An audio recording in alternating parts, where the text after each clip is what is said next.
Hey guys, I want to welcome you to the weekly Wednesday for the Financial Freedom newsletter, where every week, every Wednesday, we delve into something inspirational, motivational, something excerpt taken from the Financial Freedom weekly newsletter.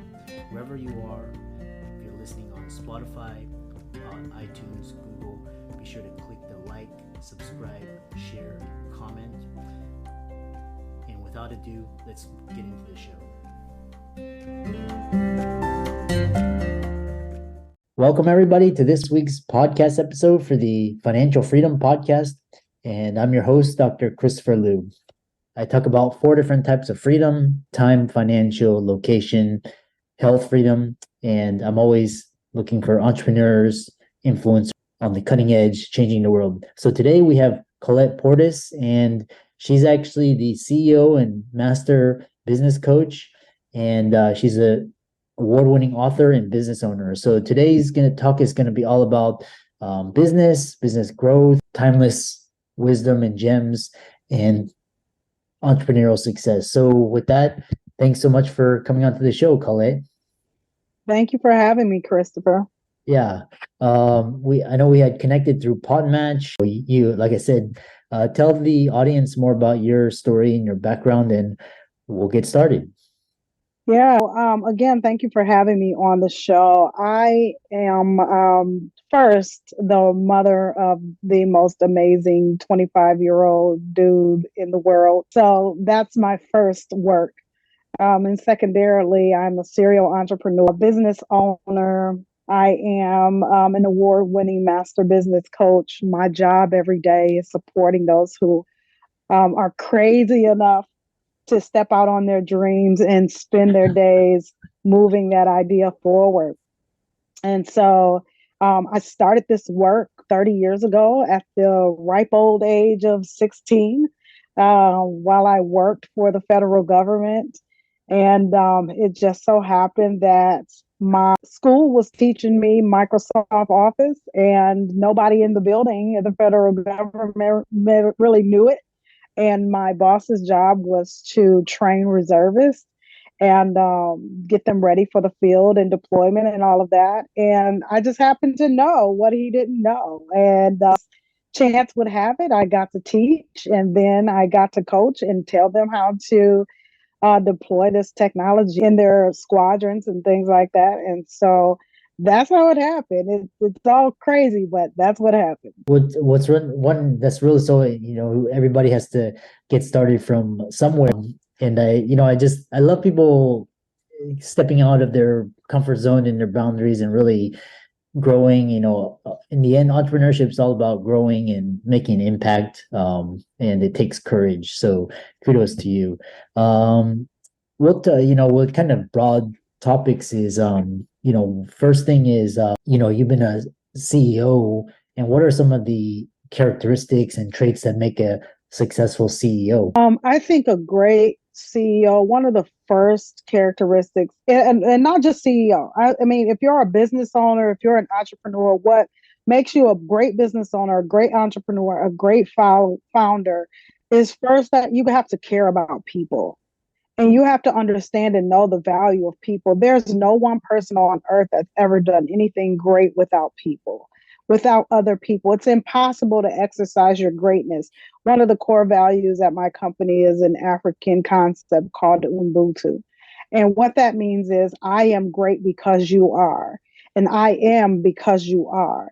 And it doesn't matter how amazing you are, Christopher, as a physician, right? If you don't have people to work on, nobody would ever know you were amazing. It doesn't matter how amazing I am as a business coach and how gifted I am at helping companies grow. And if I don't have people to support me in doing my work, then I don't get an opportunity to be great. And so I think that's the first thing as a business owner, as a founder, as an entrepreneur, as a great CEO. The first thing you understand is that you need people and people need you. And if you care about them, then they will care about you. And those who don't, that doesn't make them bad people. That just means they're in the wrong place. That's all. That's number one. Number two is consistency and determination, because all being a business owner, an entrepreneur, a CEO is developing a plan, having a vision, developing a plan, and then working that plan every single day, making small adjustments every single day until you get it right. But if you're not willing to do the same thing every day, making small adjustments until you get it right, well, you'll never get to the place if you keep changing everything every day. Yeah, I love that. In the end, it's all about people, and people can actually do more than like, degrees and titles, because, people are kind of the grease. It's like kind of the grease that makes the wheels turn. And you're absolutely right. You can be the best doctor, but if you have we always hear about the best doctor, but the worst people skills, Yeah. they usually don't last very long. So I love that. And then from there is like, since we're in a people business, if you were to do it, all over again, would you do it from the same path, or would you take a different path? And what piece of advice all small business owners should know? I would take a little bit of a different path. So I come from a family of entrepreneurs. My parents, both set of grandparents, my aunts and uncles. I didn't know anything about punching a time clock until I was 27. I didn't even know that existed. I'm like, you actually have to ask people, can you go pee? Is that even a thing? Like, I'm an adult, right? As an adult, you don't ever think you would have to ask that. So I was traumatized by the time clock because I just wasn't aware of that, because my family was entrepreneurs. My family told me to do the same thing they told, your family told you to do. And even though they were all entrepreneurs, they told you to go to college, get a degree, get a good job, get a job paying a pension, non-existent nearly, right? And so I did that. And even though I started my first business at the age of 14, I still did what they told me to do. They told me to go to college, and I did. And I spent 20 years of my life in college. I got 6 degrees.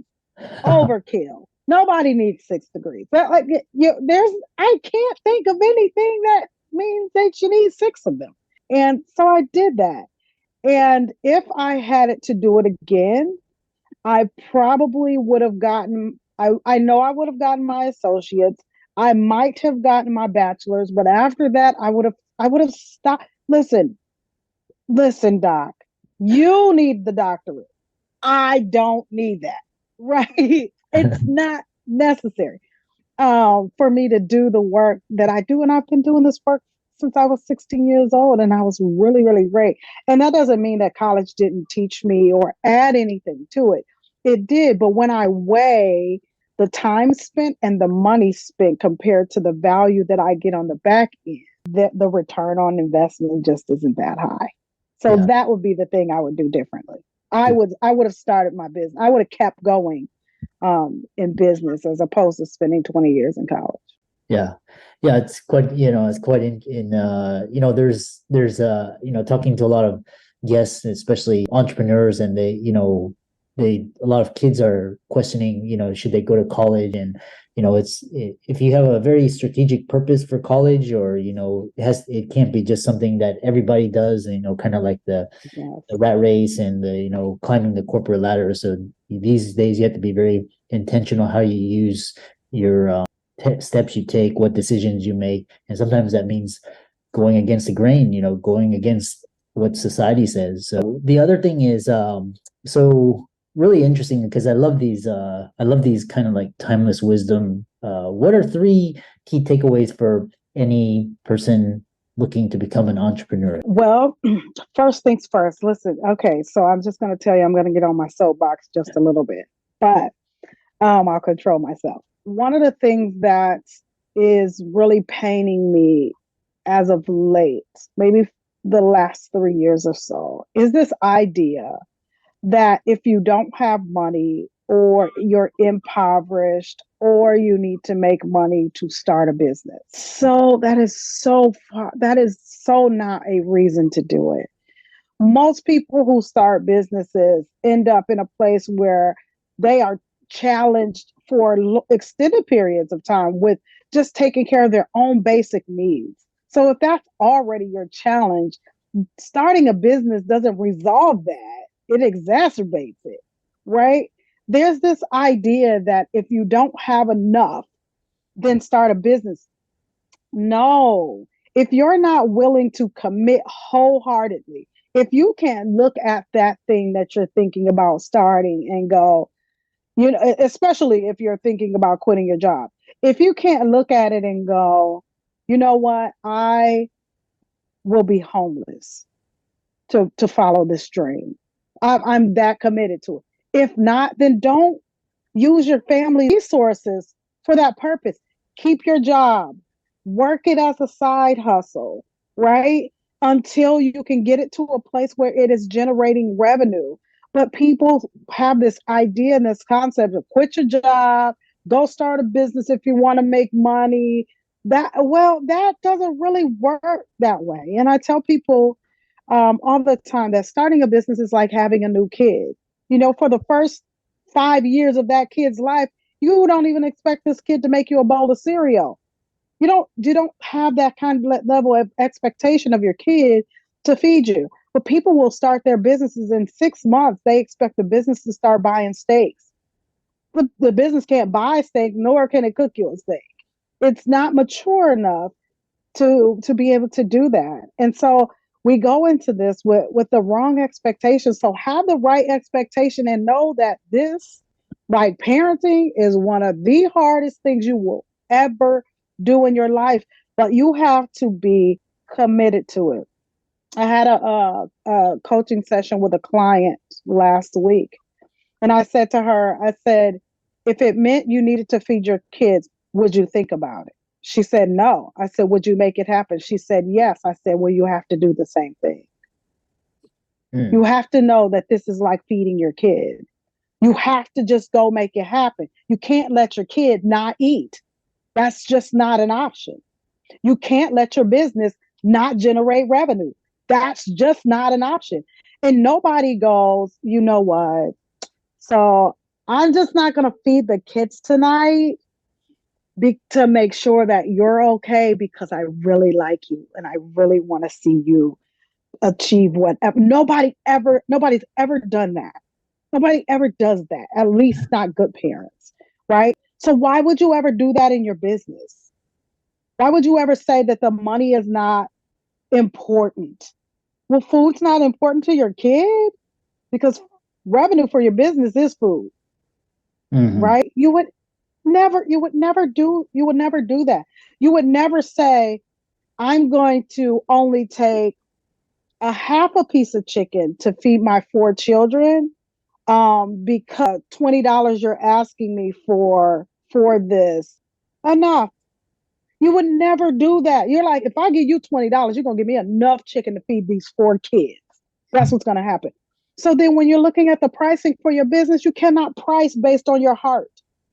You have to price based on the necessity. And the necessity for your business is that it needs to be fed. And what is it fed? It is fed revenue. Yeah, cash flow is the lifeblood, and you, like I said, and a lot of people listening to this, especially, I hate to call out doctors, but a lot of doctors undercharge for their services and they don't get paid what they're worth, and it's really, and other people are like entrepreneurs. They're some entrepreneurs, they went to no school and they're making more than doctors. So you really have to price, you have to, and I love what you said is like, you talk about you have to, constantly create a demand, but then you also add value. So when you add value, it increases the price for your, what you're providing. So, and and the more revenue you have, it's not for yourself. The more revenue is for you to help other people. You can reinvest in the businesses, hire other people. Christopher, let me tell you, there's a book I'm listening to right now by Rabbi Lapkin called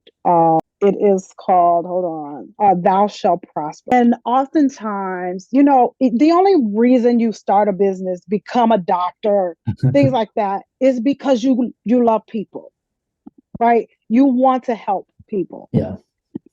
Rabbi Lapkin talks about, there's a point in the book where, and I'm going to paraphrase, there's a point in the book where he almost says the audacity of you not to go make money. Because Now, I'm a Christian woman. The Bible that I read says, money answereth all things. Coupling that with what Rabbi Lapkin says, it's saying the audacity of you to not go get the answer. The more money you make, the more you have the opportunity to help. You cannot help, right? If you have a starving baby, but you only have a corner of milk in the jug, you cannot move that baby from starvation to satisfaction or bare necessity, even because you don't have enough. And there's this idea, and one of the things, my heart for physicians because and attorneys, my heart for physicians and attorneys, because you go to college and they tell you you have the answer. Period. You have the answer. You are the answer. It doesn't leave room for you to understand that there are other answers out there. And so, because we have the mind that I am the answer, we don't realize that I may be able to save a life, but what I don't know how to do, what I don't understand, I might understand veins and organs and muscles and all of that. But what I don't understand is cash flow and revenue and strategic planning and human resource. That's what I'm missing so that I can do, but I need both to be in good balance so that I can do more of both. And to your point, you're absolutely right. I knew there was a woman that was referred to me. She graduated, she had gotten her white coat, and she opened a practice, or she started, right? She went and got a location. She bought all of her equipment. She had her name put up on the door. She had her business cards and brochures. She had all of that. But guess what she didn't have, Chris? She had not filed for a corporation. She didn't have an LLC, an S Corp, a C Corp, a DBA. She had none of that. She didn't even know she needed to. There's this whole other world that has to be coupled with what you do every day. And I promise you, it's not just doctors and attorneys. It's just business in general. And I say all the time that, if you're going to put your kid on a football team, the first thing you're going to do is find a coach. It is the absolute first thing you're going to do, because what you understand is your kid needs to understand the fundamentals and the rules and how to play the game and how to play it safely and what equipment they need. They need to have a schedule, and they need to have strategies, what we call plays. All of these things are necessary. Yeah. But when we start a business, we just think magically it's going to download into our heads and we're going to know what to do. That's just not how it works. That's just not how it works. You need someone who's going to help you, who's going to guide you, who's going to show you the way. And there are specific rules to the game. And that person knows the rules. They should at least know the rules and be able to teach you the rules so you show up. Ubuntu, your greatest, and they get to show up their greatest. Yeah, well, fantastic. I love that really inspiring message. How do people contact you, follow you, check you out, and possibly work with you? They can always find us at Red Develo. And Dr. Christopher, there's an amazing tool that I've been using for probably about 15 years with businesses. And this year I decided to give it away.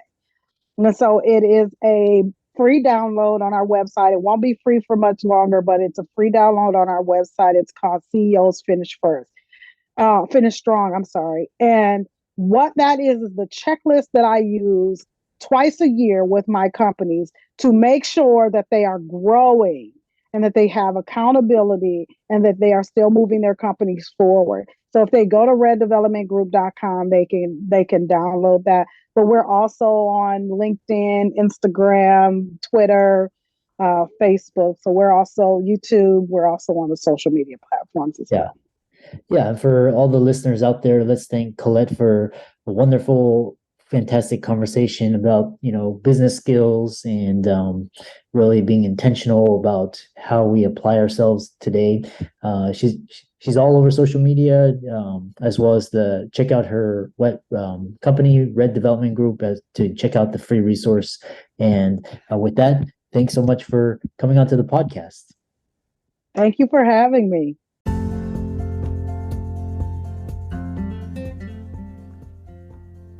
I hope you really enjoyed that wonderful, inspirational, motivational piece.